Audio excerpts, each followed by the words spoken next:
Michael Day, estate agency legend, started in 1975, knows an awful lot of people, ex-director of Connells. Where do you stand on the power of portals in the UK estate agency industry? Are they a force for good or a force for evil? Talk to me.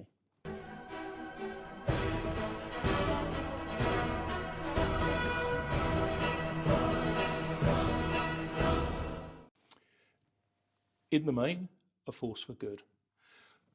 But again, as with so much in business, it depends on how the agents interface with them and how they use them. If they're just seen as an advertising medium, then bluntly they fall into the same category as local newspapers used to, etc., etc. In which case, it's a commercial decision. You spend your money and you get whatever it is you get for your money. They can, of course, do an awful lot more. We know now that the portals are largely the first port of call for a consumer inquiry, so they are really driving the traffic into estate agents in the main. Now, some estate agents are doing a better job than others at changing that a little bit through social media and farming their databases, etc., which I would strongly advocate. I wouldn't want all of my eggs in the portals basket if I could avoid it, because ultimately I probably can't control it. I mean, the phrase that someone's actually, a few people have said there, that is that Rightmove is their best member of staff. I mean, do you think that the portals have created such a level playing field that now they've homogenised the estate agency?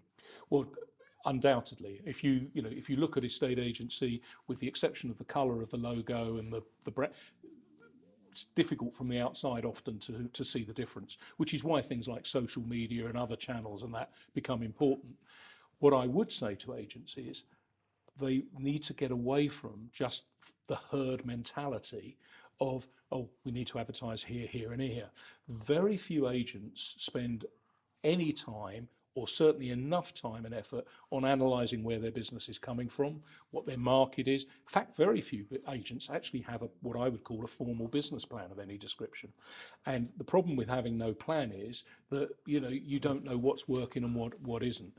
And if they did, they might decide that they don't need to be on 3 or 4 portals, because there must be an enormous amount of double up for a lot of them. Why do you think agents are on more portals? Do you think it's just because they want competitive advantage?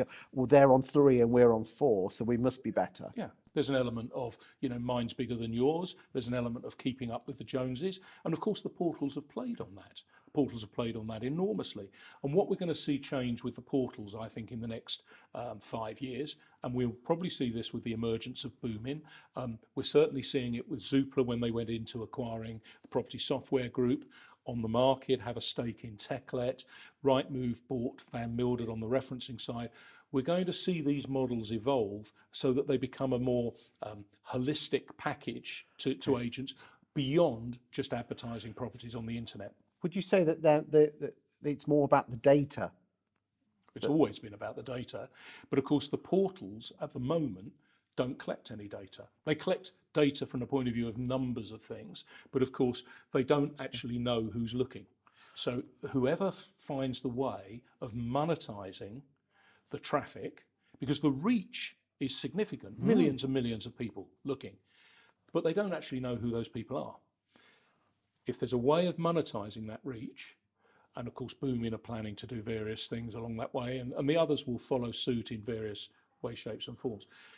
If you can capture the customer earlier, put your arm around them in some way, shape or form, and lock them into you, then your ability to transact with them on a wide variety of things is obviously greatly increased. It's like a newspaper. Your newspaper's got a readership of 1 million people, but they don't know who they are. It's the same with Rightmove and whatever. They don't really know who's visiting the site unless they tap their name in. So they've got to give them a reason why they're going to tap their name in. There's got to be more. So I think that's where I think the portals will evolve in the next 2 to 5 years. Do you think we need portals? I don't see the market going back to the sort of fragmentation that we had pre-Rightmove. Back in 2000, I was a director at Connells, one of the founders of Rightmove. When Rightmove started in 2000, only half of estate agents had their own websites. Only 50% of the population had an email address, and that was probably a Hotmail, or in fact it was a Yahoo or Gmail account, or AOL account at the time. So the world has changed. And of course, technology is changing as well. And when we get 5G is going to be the next big shift, because it's not just going to speed things up a bit, it's going to speed it up a huge amount. And so the use of video, the use of other AI and various other things will suddenly become, much more prevalent. And I think the portals will evolve into that space. But if you're a member of the public, why the hell would you go to one agent to look at a very small, when you can see the whole thing in one place? So no, I don't. I think the portals will change, but I don't think we will get away from and go back to a fragmented marketplace. No. Thank you for your time today, Mike. Cheers.